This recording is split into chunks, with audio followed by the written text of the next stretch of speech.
Isang umaga ng Hunyo, number 16, 1992, sa isang marangyang tahanan sa Forbes Park, Makati City, ang 28 taong gulang na manugang na si Isabel Reyes Cruz ay bigla na lang naglaho na parang bula. Pagkagising ng kanyang asawa, wala na siya sa tabi nito. Hinanap niya sa kusina, sa sala, sa banyo, ngunit wala si Isabel. Nang buksan niya ang aparador, napansin niyang may ilang damit na nawawala. Ang passbook at selyo na nasa drawer ng tokador ay wala na rin. Ngunit sa ibabaw ng lamesa, may isang asul na talaarawan na nakabukas. Ang huling pahina ay may petsang Hunyo. Nakita ko ang babae ng asawa ko. Sinabi ko kay mama. Sabi niya, magtiis daw ako. Pero hindi ko na kaya. Doon nagtatapos ang isinulat. Agad na tumawag ng pulis ang asawa. Noong Hunyo 16, 1992, 11 ng umaga, isang missing person report ang formal na tinanggap sa Makati City Police Station. Nang dumating ang mga pulis, kalmado ang biyenan ni Isabel. Siguro po ay umalis siya dahil sa sobrang pagkabigla sa pangangaliwa ng asawa niya. Babalik din yon pagkalipas ng ilang araw. Nang suriin ang bank records, natuklasang may nag-withdraw ng ₱20,000 mula sa account ni Isabel noong Hunyo 15, bandang 3 ng hapon. Itinuring ng pulisya na isa itong kaso ng paglalayas. Ngunit hindi naniwala ang mga magulang ni Isabel. Hindi po ganoong klase ng anak ang anak namin. Kahit gaano kahirap ang sitwasyon, hinding-hindi siya aalis nang walang paalam. At kung umalis man siya, sa amin siya pupunta. Araw-araw na pumupunta sa istasyon ng pulis ang ama ni Isabel. Ang kanyang ina naman ay nilibot ang buong bansa para hanapin ang anak. Ngunit hindi na nagpakita si Isabel. Sa halip, isang kakaibang tsismis ang nagsimulang kumalat mula sa pamilya ng kanyang asawa. May ibang lalaki daw yung manugang. Ginamit lang niya sigurong dahilan. Yung sa asawa niya para makipagtanan sa kalaguyo niya. Galit na galit ang mga magulang ni Isabel. Bakit ninyo sinisiraan ang anak namin? Ngunit ang tsismis ay kumalat na sa buong komunidad. Lumipas ang 1 taon, 2 taon, 5 taon, 10 taon. Hindi pa rin bumabalik si Isabel. Pagkalipas ng 6 na taon, nag-asawang muli ang kanyang asawa. Ito ay matapos makakuha ng presumptive death declaration na legal na nagsasabing si Isabel ay pumanaw na. Ang kanyang biyenan ay nanatili sa bahay na iyon. Tanging ang mga magulang na lang ni Isabel ang nag-aalay ng pagkain sa kanyang kaarawan bawat taon sa pag-asang balang araw ay babalik siya. 14 na taon ang lumipas. Tagsibol ng 2006, isang tawag ang natanggap ng Makati City Police Station. Isang nanginginig na boses ng 68 taong gulang na babae. Hello po. Alam niyo po ba yung kaso ng pagkawala ni Isabel Cruz 14 na taon na ang nakalilipas? Ako po, yung dating kasambahay sa bahay na yon. Nagtanong ang investigador. Ano po ang maipaglilingkod ko? Yung basement po. Pakisuri ninyo ang pader sa basement. Kinuha ng investigador ang lumang file ng kaso mula na 4 na taon na ang nakalipas. Makapal na ang alikabok nito. Bakit po ngayon lang kayo tumawag? May taning na po ang buhay ko. May lung cancer ako. Kailangan ko nang sabihin ito bago ako mamatay. Kumuha ng search warrant ang pulisya. Noong Mayo 15, 2006, ang mga pulis at crime scene investigators ay nagtungo sa basement ng bahay na iyon. Matapang ang biyenan, si Elena Cruz. Sige, gawin niyo ang gusto niyo. Kahit gibain niyo pa yung pader, wala kayong makikita dyan. Sinimulang suriin ng mga investigador ang pader ng boiler room. Makapal ang pagkakapahid ng palitada. Dito tayo magsimula. Pagkalipas ng 1 oras, sa ilalim ng palitada, isang pader na semento ang lumitaw. Ginamit nila ang isang electric drill para butasin ang semento. Bandang 2 ng hapon, nabutas ang pader. Ginamit nila ang isang flashlight. Sa likod ng butas, may isang maliit na espasyo. At sa dilim mayroong isang bagay. Napahinto sa paghinga ang isang investigador. May tao. Pinalaki pa nila ang butas. At ang kanilang natuklasan sa loob ng laban 4 na taon, si Isabel ay hindi kailanman umalis sa bahay na iyon. Nasa loob siya ng malamig na pader. Napaluhod si Elena Cruz sa kinatatayuan niya. Agad siyang inaresto. Ano nga ba ang nangyari noong gabing iyon na mapatro na taon na ang nakalipas? Bakit ang isang matalinong babae na nagtapos sa UP ay natagpuan sa loob ng pader? At bakit nanahimik ang biyenan sa loob ng namapatro na taon? Nasa talaarawan ang kasagutan.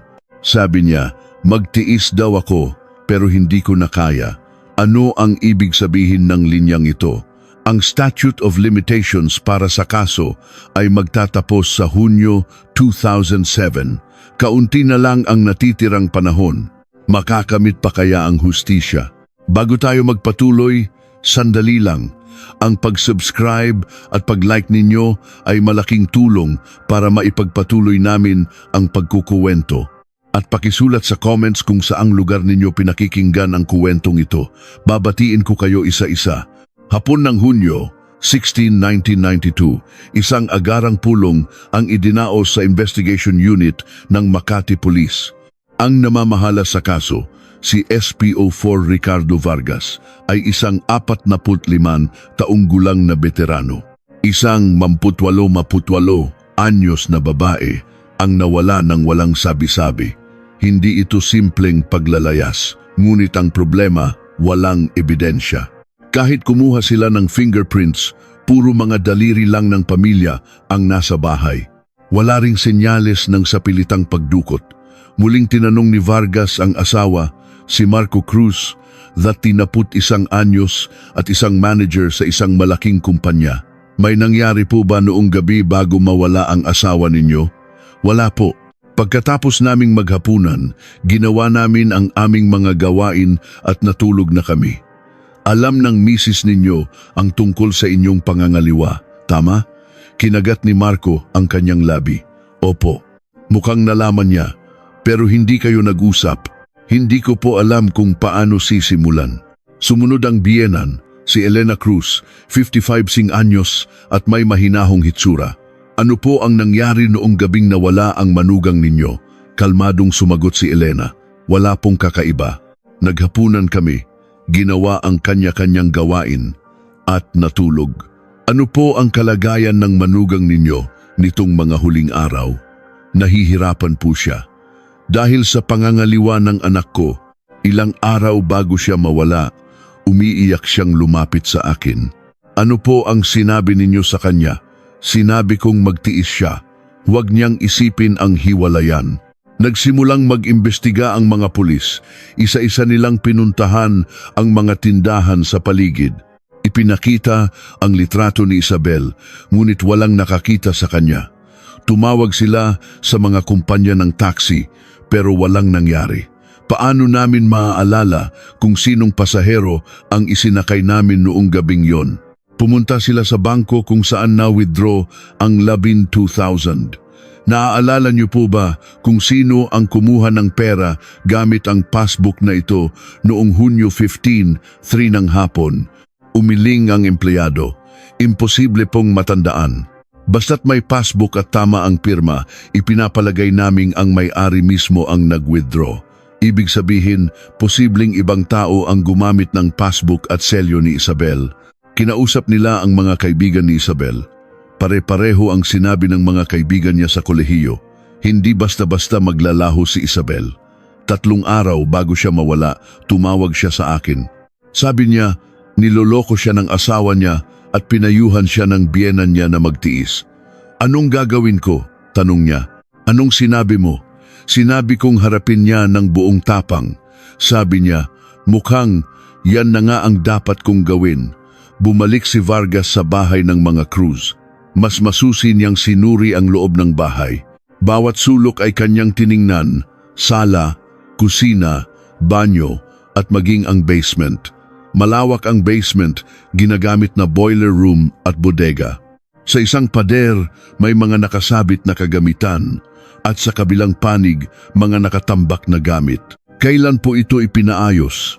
Tanong ni Vargas. Sumagot si Elena. Mga 1 buwan na po ang nakalipas. Nasira yung boiler kaya pinalitan namin ng bago. Ipinapalitada niyo rin po ba ang pader noon? Opo. Medyo nasira kasi yung pader habang inaayos, kaya ipinapalitada ko ulit. Kinatok ni Vargas ang pader. Walang kakaiba. Pagbalik sa istasyon, tinawagan niya ang kumpanyang nag-ayos. Kayo po ba ang nag-ayos sa bahay ni Ginang Elena Cruz sa Forbes Park? Opo, kami nga. Nagpalit kami ng boiler. Nagpalitada din po ba kayo ng pader? Pader po? Hindi po. Boiler lang po ang pinalitan namin. Nanliit ang mga mata ni Vargas. Sigurado po kayo? Opo, sigurado. Ang aming kumpanya ay para sa plumbing at installation. Hindi po kami interior decorating company. Sinabi ng biyanan na ang kumpanya ang nagpalitada.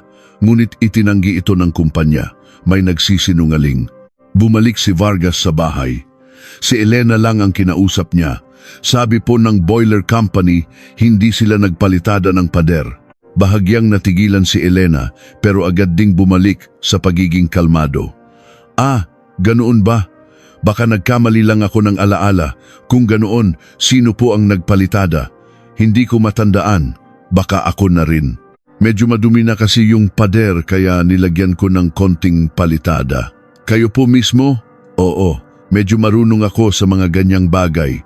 Ako na mismo ang gumagawa kapag may kailangang ayusin sa bahay. Wala nang maitatanong pa si Vargas. Nag-usap sila ng kanyang kasamahan. Gibain kaya natin yung pader sa basement? Makakakuha ba tayo ng warrant? Walang matibay na ebidensya. Hindi sapat na dahilan yung pagpapalitada lang ng pader. Hindi natuloy ang pagsusuri sa basement. Samantala, nagsimulang magpakalat ng ibang tsismis ang pamilya Cruz. Si Isabel daw, maraming lalaki yan. Ginamit lang niyang dahilan ang asawa niya para makipagtanan. Mabilis na kumalat ang tsismis. Nang marinig ito ng pamilya ni Isabel, galit na galit sila. Pinuntahan ng ama ni Isabel ang mga Cruz. Anong klaseng paninira ito? Talagang gusto ninyong wasakin ang pangalan ng anak ko? Kalmadong sumagot si Elena. May ebidensya ka ba? Paano ko pipigilan ang sinasabi ng mga tao? Nagsimula na ring mag-imbestiga ang pamilya ni Isabel, ngunit walang nahanap. Pabagal ng pabagal ang investigasyon ng pulisya.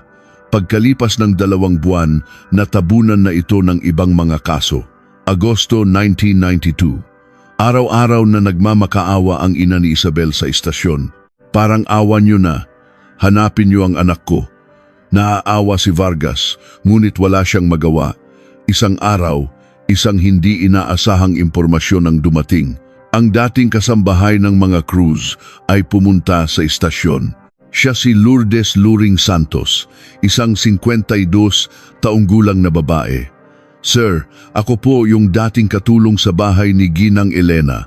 May nakita po akong kakaiba. Inusog ni Vargas ang kanyang upuan. Ano ang nakita mo? Noong kalagitnaan po ng Hunyo, sinabihan ako ni ma'am na huwag bumaba sa basement. May inaayos daw po. Pagkalipas ng 1 linggo, bumalik ako.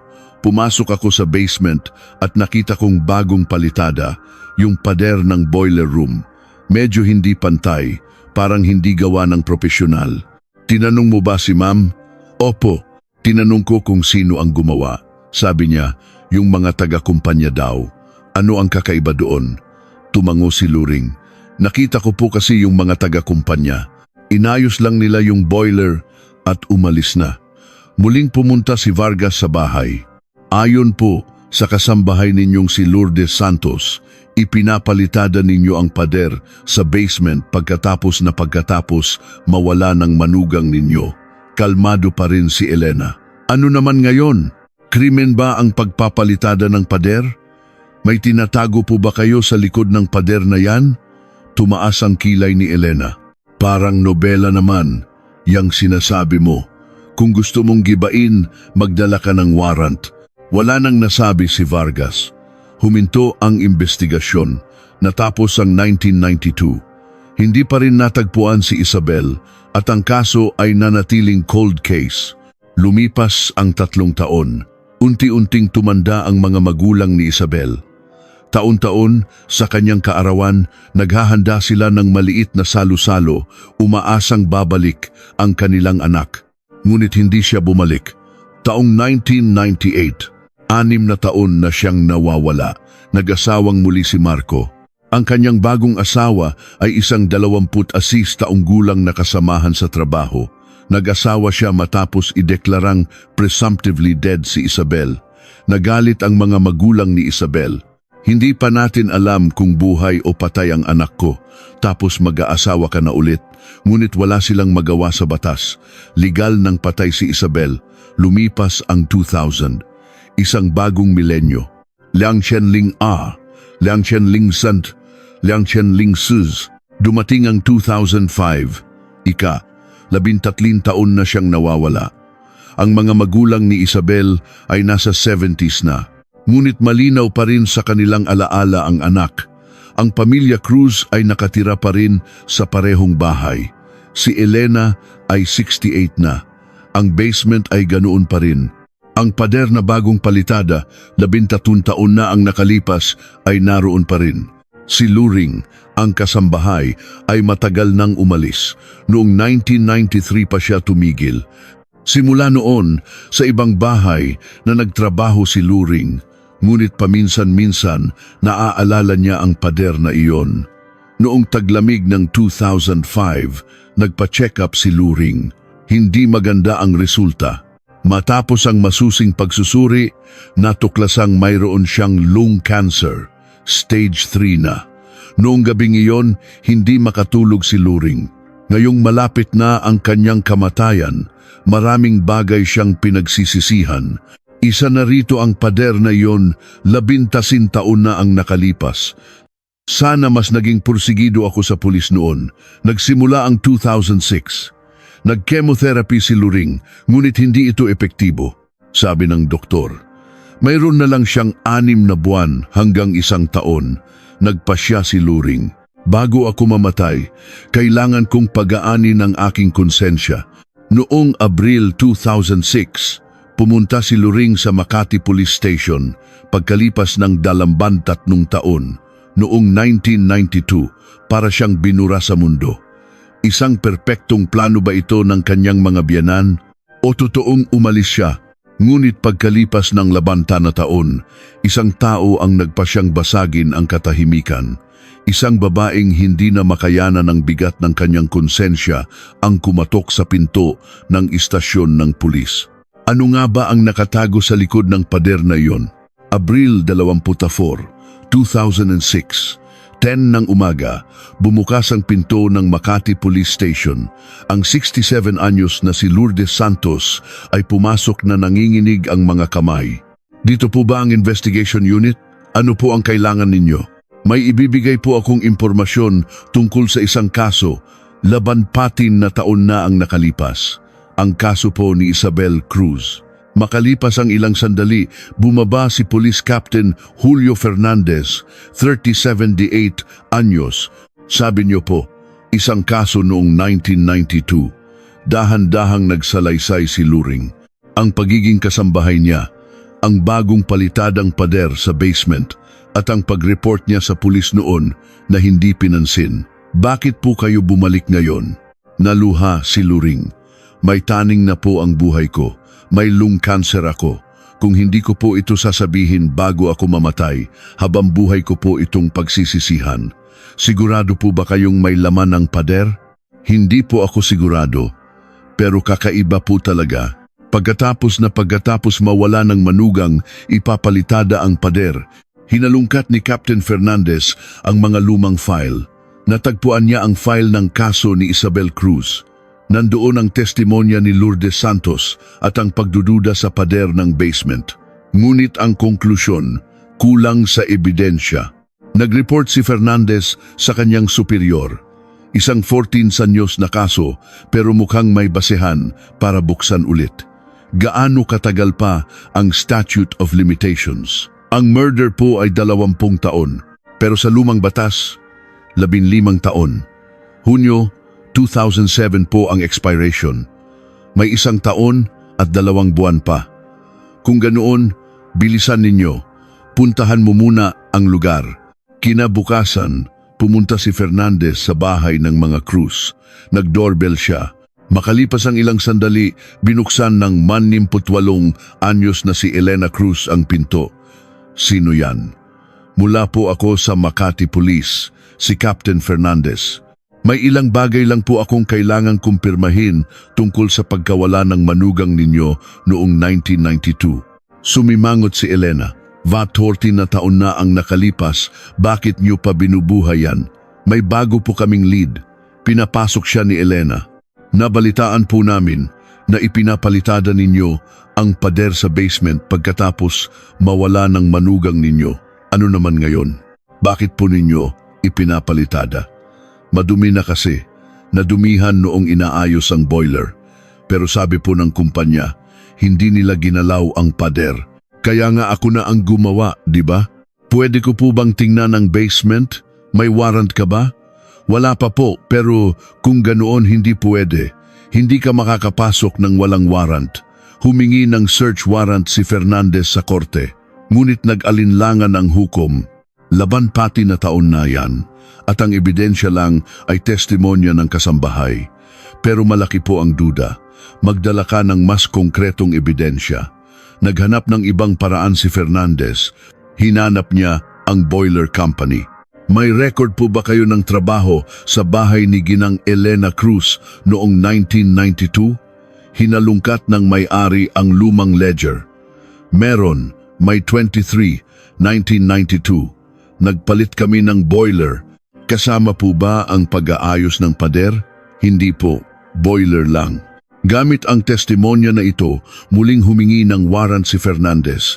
Pinagbigyan siya ng hukom, limitado lang sa pader ng basement. Mayo 11A, 2006, nagsimula ang paghahanap. Si Fernandez at 5 miyembro ng crime lab ay nagtungo sa bahay. Kahit may warrant, kalmado pa rin si Elena. Gawin niyo ang gusto niyo, walang lalabas diyan. Bumaba sila sa basement, sinuri ang pader.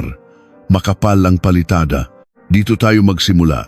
Dahan-dahan nilang tinanggal ang palitada. Matigas ito dahil sa laban 4 na taon.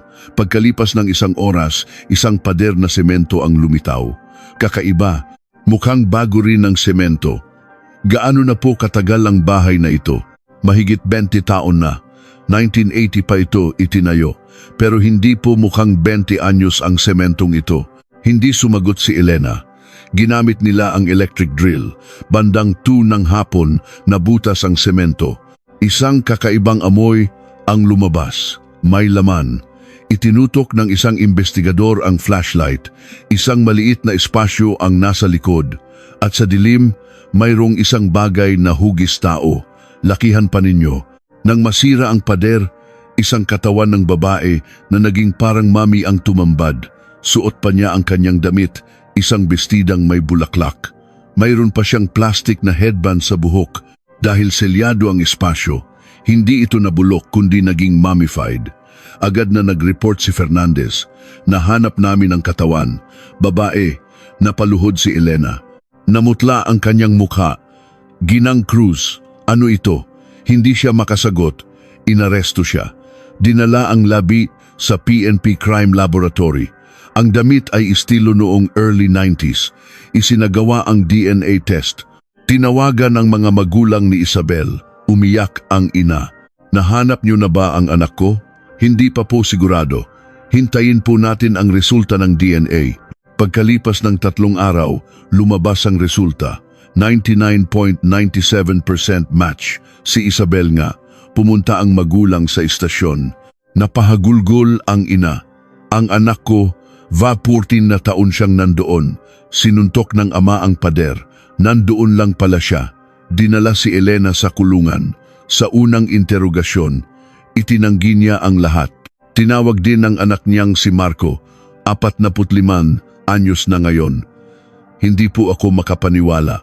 Hindi po magagawa ni mama yan. Lumabas ang resulta ng autopsy.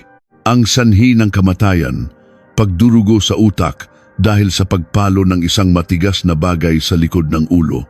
May malinaw na bali sa bungo. Hindi ito resulta ng pagkahulog, mula itaas pababa ang direksyon ng palo. Ito ay pagpatay. Muling hinarap si Elena. Itinanggi pa rin niya. Bumalik si Fernandez sa crime scene. Ginamit nila ang luminol spray sa sahig ng basement. Isang asul na ilaw ang lumitaw. Dugo. Dito siya pinatay. Sa loob ng isang toolbox, nakita nila ang isang lumang martilyo. Nag-react din ito sa luminol. Ito marahil ang murder weapon. Gamit ang mga ebidensyang ito, muling ginisa si Elena. May dugo sa sahig at sa martilyo. Dugo ng manugang ninyo. Namutla si Elena. Nahulog po siya sa hagdan. Sinungaling. Malinaw sa autopsy na pinalo siya. Hindi na siya nakapagsinungaling. Pagkatapos ng mahabang katahimikan, nagsalita siya. Nagmatigas po kasi siya. Gusto niya talagang makipaghiwalay. Sumisigaw siya. Nataranta ako. Kinuha ko ang martilyo para takutin siya. At pinalo mo siya? Umiiyak siyang nagsalita. Hindi ko po sinasadya. Bigla na lang, natumba siya. Niyugyug ko siya, pero hindi na siya gumagalaw, kaya itinago mo. Kung magsusumbong ako sa pulis, tapos na ako, tapos na rin ang anak ko. Kaya itinago ko siya sa espasyo sa likod ng pader. Magdamag ko iyong sinemento mag-isa. Sino ang nag-withdraw ng pera? Ako po. Para magmukhang nagtanan siya. Pati ang damit? Opo, sinunog ko po ang ilang damit niya. Sinampahan si Elena ng kasong murder at desecration of a corpse. Hulyo 20, 2006. Nagsimula ang paglilitis sa Makati Regional Trial Court. Ang taga-usig ay si Fiskal Angela David. Ang akusado, si Elena Cruz, noong gabi ng Hunyo 11, 1992, sa basement ng kanilang bahay ay pinatay ang kanyang manugang na si Isabel Reyes Cruz sa pamamagitan ng pagpalo ng martilyo sa ulo. Itinago niya ang bangkay sa pader sa loob ng 13 na taon. Umiiyak ang ina ni Isabel sa audience. Inaamin mo ba ang kasalanan? Tanong ng hukom. Bahagya lang po, sagot ni Elena. Hindi ko po intensyong patayin siya. Aksidente po ang nangyari. Ipinresinta ni Fiscal David ang tala-arawan ni Isabel. Binasa niya ang huling entry. Malinaw po ang motibo. Gustong makipaghiwalay ng biktima at galit na galit ang akusado. Nagpaliwanag ang abogado ni Elena. Nangyari po ito dahil sa bugso ng damdamin. Sumagot si Fiscal David. Bugso ng damdamin? Pero pagkatapos ng krimen, perpekto niyang itinago ang ebidensya. Itinago ang bangkay, nag-withdraw ng pera, nagkalat ng tsismis. Gawa ba yan ng isang taong nataranta lang? Ipinresinta ng piskal ang autopsy report at ang martilyo na may dugo ni Isabel. Nagtestigo si Lourdes Santos, ang kasambahay, tungkol sa pader. Nagtestigo ang mga magulang ni Isabel. Umiiyak ang ama. Ang anak ko po ay isang mabuting tao. Nagtapos sa UP, may magandang trabaho, magalang sa biyenan. Dahil lang gusto niyang makipaghiwalay, pinatay siya. At sa loob ng 14 na taon, sinira pa nila ang pangalan niya. Hustisya po ang hinihingi namin. Sa kanyang huling salita, sinabi ni Elena, nagawa ko lang po iyon dahil nag-aalala ako sa kinabukasan ng anak ko. Hindi ko po sinasadya, patawarin niyo po ako. Humingi ng parusang habambuhay na pagkabilanggo si Fiscal David. Ang krimeng ito ay hindi lamang simpleng pagpatay. Ito ay isang gawa ng matinding kalupitan na tinakpan ng kasinungalingan sa loob ng 14 na taon. Kung hindi dahil sa konsensya ni Ginang Lourdes Santos, hindi sana natin nalaman ang katotohanan. Nobyembre 3, 2006, araw ng hatol. Puno ang korte. Ang korte ay hindi naniniwala sa depensa na ito ay isang aksidente, sabi ng hukom. Ang pagpalo sa likod ng ulo ang masusing pagtatago ng krimen at ang 14 na taong pananahimik ay nagpapatunay ng intensyon. Ang pag-aalala sa anak ay hindi dahilan para pumatay. Kaya naman, ang korte ay naghahatol sa akusadong si Elena Cruz na nagkasala sa krimen ng murder at siya ay sinisintensyahan ng reclusion perpetua o habambuhay na pagkabilanggo.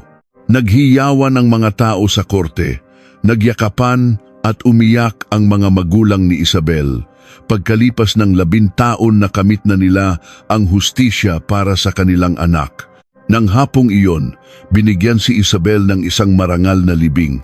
Sa kanyang lapida, nakasulat, "Minamahal na anak, Isabel Reyes Cruz, 1964-1992. Pagkatapos ng 20 na taon, sa wakas ay umuwi ka na." Si Lourdes Santos, ang kasambahay, ay pumanaw 1 buwan pagkatapos ng hatol, payapa na ang kalooban. Si Elena Cruz ay namatay sa loob ng kulungan makalipas ang ilang taon. Ang anak niyang si Marco ay tuluyan nang itinakwil ang ina. Gusto niyang protektahan ang kanyang bagong pamilya. Sa huli, sa kagustuhang protektahan ang anak, nawala rin sa kanya ang lahat. Ang katotohanan, gaano man katagal itago, ay laging lalabas. 14 na taon ang lumipas, ngunit ang hustisya ay nanaig pa rin. Ano ang masasabi ninyo sa kwentong ito? Mayroon ba kayong mga kwento ng katotohanang lumabas pagkalipas ng mahabang panahon?